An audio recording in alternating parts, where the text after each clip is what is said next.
I want to introduce now the mayor. I was asked to do a low-profile introduction of the mayor, and I will. But I do want to point out a couple of things about his history and make a personal commentary on my experience with him. The mayor is a third-generation Sacramentan. I was surprised to hear that he's the first mayor of Sacramento who was actually born in Sacramento. I'm not really sure I believe it, but you know, it's written, and so I'm reading it. But more important, I think, for me, I used to kind of ask myself, why would anybody really want to be the mayor? Because it's a difficult job. It's somewhat thankless, or at least it seemed that way. And I've been involved in my career here with, I think, 5 different mayors. And it just seemed like a job that, you know, was for someone, you know, other than me. And but watching the way that Kevin has done it for the last 8 years, it's really opened my eyes to what's possible when you really are committed to a community, and when you're, you know, you believe what you're doing, and you're not willing to have low goals. You're really shooting for high goals, and you're pushing people to perform, and you're asking people to do things they're not comfortable doing, which I was on the receiving end of a few times. And so I want to acknowledge that it's not easy to be a mayor. It's not easy to decide to change your life and choose to go for election and then, you know, re-up 4 years later and do it again. And I don't blame him at all for not re-upping for 4 more years. I'm sorry he's not doing it. But I think we need to acknowledge that he's really elevated the position. He's elevated this community's profile in the country. It's made me more proud to live here. I hope it's made those of you in the audience more proud to live here. It's a good place to be, and a large part of that emotion is driven by the commitment that Kevin's brought to his job over the last 8 years. So we owe him an appreciation and a thanking of being here and being willing to commit yourself to us. So please come up, Kevin.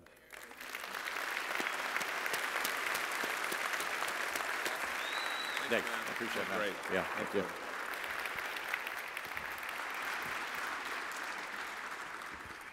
All right, good morning, everyone. David, let's clear the record up. I have been told, too, that I was the first born native Sacramentan to be elected to the full-time, keyword elected, to the full-time mayorship. So Jimmy Yee was born here, but I think he was appointed. So if you can clear the record up, it is true. You okay with that? Okay. You know, it's funny, I very seldom look back, and you guys, most of you know this, I'm always about going forward. But looking back, you know, what a difference a few years make. I'm listening to David Taylor talk, not being in front of the podium, and he's got his collar flipped up, he's got his headphones on, and he's got buckles on his shoes. And I'm like, look how hip David Taylor has gotten over the last couple of years. Let's give David a round of applause for his leadership.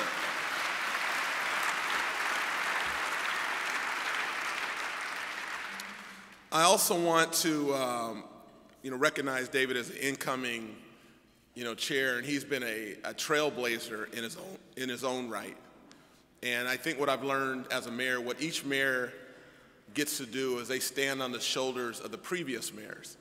And all of us try to advance the ball as far as we can, then we hand the baton off and we continue to build on that. And there's a number of council members here today, so I want to just thank the council members. I want to thank all the county supervisors. I want to thank electeds that are current and former. If they wouldn't mind, would you please stand, and let's give all of our electeds just a round of applause.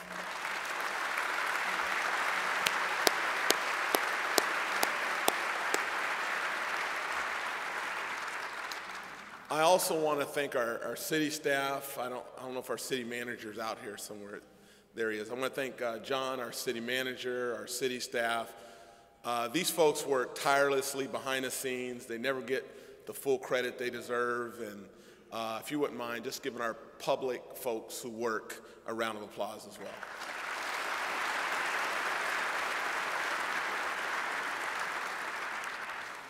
To Michael Alt and the Downtown Partnership and the staff, I know you gave them kudos along the way. But I will tell you this, when I look back and I've looked at, what organizations have done great work, while I've been mayor and beyond that, and there's a lot of them that do great work, but Michael's organization stands at the top of really moving the ball forward, advancing our cause, and I just want to say it's been a tremendous opportunity for me to partner with you and Kip and the whole team. So let's give Michael and Downtown Partnership a round of applause.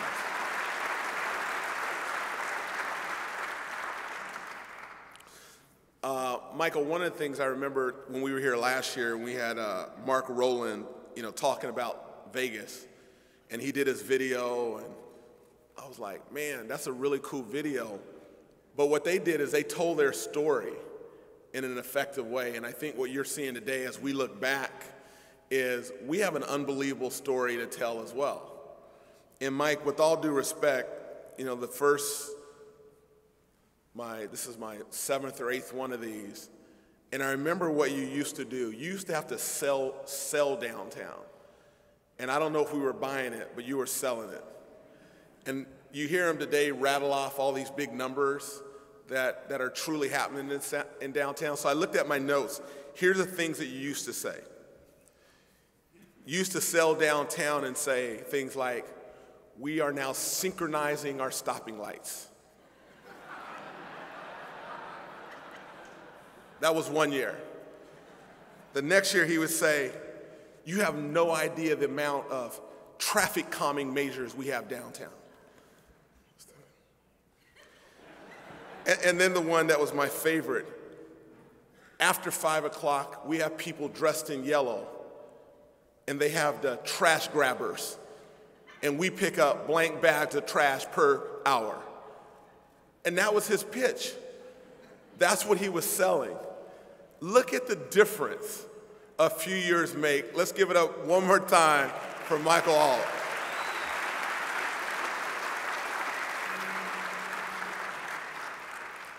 So when I look back and I think about my first memory of downtown, I grew up in Sacramento, 1968, 1969, 1970, 1971. I remember that downtown as a 5-year-old, a 6-year-old. As a kid, the downtown was the place to be. It was the place that we wanted to come when you wanted to go shop. It was a place to go when you wanted to go to a movie. Downtown back then was the place to go when you wanted to have some fun and real entertainment. And I grew up in Oak Park, and it was only 3 miles away, but it felt like a field trip. Like a big field trip, that we would go a few miles from Oak Park to downtown because it was the place to be. It had everything that you could imagine, everything you could imagine. So for some of those who remember some of these days, we used to have wine stocks. You had Macy's. You had Joe and Sons or Joe's Style Shop. You had Crest with a K department. You guys remember that one? Then you had Crest with a C, the theater. You had the Fox Center Theater. And for me back then, my mom, if we were really lucky, we would go to Joseph Magnum's. I was like, man, back to school. This was the place to go. And then as I got a little older, we used to go to the Esquire Theater. And you get a chance to see the Bruce Lee movies in Esquire Theater. And those were my first recollections of downtown.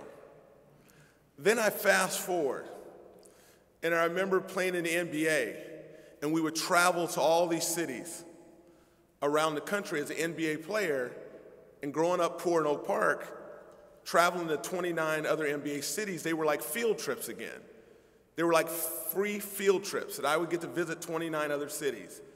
And I remember just taking inventory in these other cities on what made those cities cool, what made those cities vibrant, what made those downtowns in those cities memorable.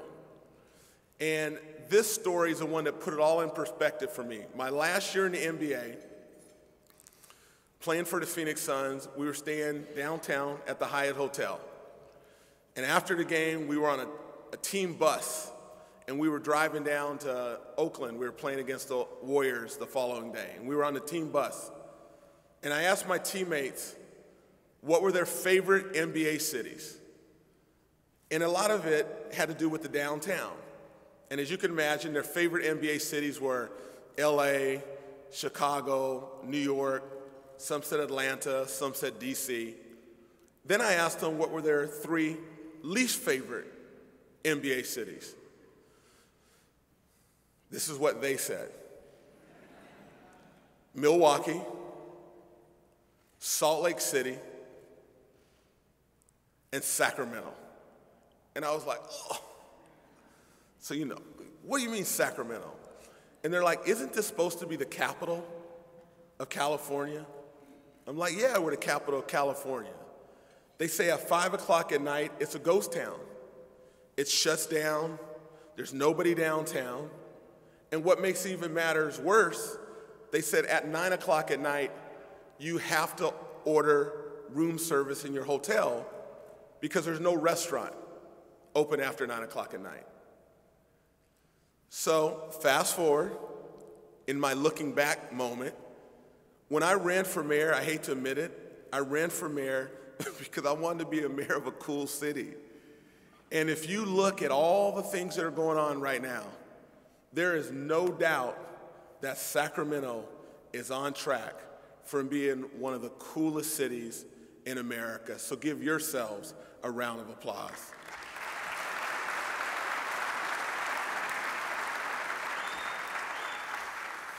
So for me, Mike, there are so many amazing things that are going to happen going forward, and I won't spend time talking about those. I just want to say it's been an unbelievable ride. When you look at cities around the country, when you know that those cities are happening, there's a lot of bustle and a lot of energy, and there's usually like cranes in the sky that make up your skyline. And right now in downtown Sacramento, you can feel the energy. It's palpable. You can feel it. You see the cranes going up. We talk about the Golden One Center. Holy moly. Tech Savvy Arena, one of the coolest facilities anywhere. It's going to be one of the most amazing places to play. But there's this energy going on. And when I was president of U.S. Conference of Mayors, you would visit other cities, and I got a chance to probably visit 50 of them. And the other cities, when I would talk to mayors about their downtowns, they would say, you know your city and your downtown is over the hump when these type of things are happening, when one-way streets start to become two-way streets. And that's happening in our community. A lot of you planners are making that happen. That's real. They said another thing that you can tell when your city's about to go to the next level is when you're expanding the opportunities for development and you're increasing your downtown. We have that happen threefold. We are doubling the size of our downtown with our rail yard project. If you look at the Richards Boulevard project, if you look in West Sacramento, all of those areas are expanding our downtown. That's what happens around the country when the cities take on a different level. Another thing they told me, they said your city is going in the right direction when one of your local universities starts to say we want to put a satellite campus downtown. We want a third campus. That's happening for us in our community. These are all the indicators that are real. Another one is when your public-private partnerships, when your public sector partners with the private sector to leverage investment, and we're doing that in a real way. Another one, we have been bad at this for years, our parking meters. We basically discourage people to come downtown, and we would ticket and enforce that like nobody's business. And now, thank God, our city manager finally listened to me, and we are making sure that we are just kidding, John, just kidding. We're inviting people downtown, and our parking meters are something that are inviting as opposed to discouraging folks to come downtown. Another key indicator, we haven't hit this one yet, but another key indicator is a streetcar. You guys need to clap for that, come on. A streetcar. The reason why streetcars are so important is it's not just the connectivity along the streetcar, it's the development that happens because the streetcars are there. That's a key indicator in cities around the country. All those boxes we can check in a real way because it's happening and it's real. The other one that's happening around other cities around the country that we haven't quite hit yet, but I think it's on the radar. What ultimately happens is you do this unbelievable kids and family-oriented playground. You have to create more opportunities downtown that kids and families want to come to. So whether it be a big playground or whether it be a children's museum, that's the next wave of type of things that will happen downtown, will solidify our downtown truly as one of the great American cities. We are on track to make that happen in a real way. And I just want to say today, as I stand here, to say we have good progress when I look back at what we've done over the last few years. But going forward, we've got to finish our housing initiative. We had a housing initiative where we have 10,000 units in the next 10 years. Yes, we're going to meet that, and the early numbers show we're going to blow past those numbers at 13,000. The more people want to live downtown and work downtown, they spend downtown, it creates the real energy. We're on track to do that. Secondly, what our downtown looks like is important. It can't look dated. It can't look like a place that we want to ignore. It's got to feel vibrant and new. It's got to feel this sense of energy. So everything we do has to look a certain way in terms of our downtown. And then the last thing I want to say is we always talk about San Francisco. We have a chance to be the front door to Silicon Valley. I believe in the not too distant future, two things will happen. Our light rail will connect to the airport, which obviously should happen. And then secondly, can we create a train line that connects to San Francisco in 60 minutes or 75 minutes to Market Street? Once that happens, then I will be proud to say that San Francisco is officially Sacramento's suburb, and that's what I want to see happen.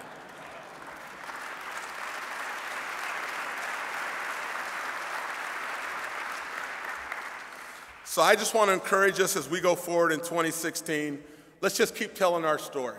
We have an amazing story to tell. Let's tell our story. Las Vegas did it. They packaged it a certain way. What we have here is an unbelievable, special story. We're hitting our stride, Sacramento. There's a lot of momentum. Magazines, you talked about it, New York Times, Wall Street Journal, Entrepreneur Magazine, Smart Growth, all of these folks are talking about what we're doing in Sacramento. And when Mike and his team were thinking about what speaker could we bring today that could put it in perspective and help us connect the dots, it was this gentleman that I'm going to bring up in a moment, if you are ready. Are you ready? Okay, cool. So it's my pleasure to introduce our keynote speaker. His name is Ron Blattman. He's the executive producer and producer of Saving the City, Remaking the American Metropolis, a multi-part TV series in the works highlighting successful and unsuccessful examples of urban development throughout the United States and Canada. He focuses on downtown and nearby neighborhoods. You've probably seen his previous work, Saving the Bay, the story of the San Francisco Bay, a national primetime PBS TV series which aired over 4 weeks in 2011 and continues to be repeated around the country. Prior to his career as a filmmaker, Ron worked as in real estate development and finance for his native city, San Francisco. He also worked on Wall Street in New York and as well serves on a number of boards, and he worked very closely with the mayor of San Francisco in the early 90s. In fact, he was the point man in keeping the San Francisco Giants at home, a true baseball city. Ron earned an MBA in finance from Wharton School and concurrently, does that mean at the same time? Okay, at the same time, got a master's in city planning for the University of Penn. And most importantly, he holds his BA in architecture from the prestigious university and the one and only where all brilliant minds come out of, UC Berkeley. Go Bears. Let's give it up for Ron Blattman.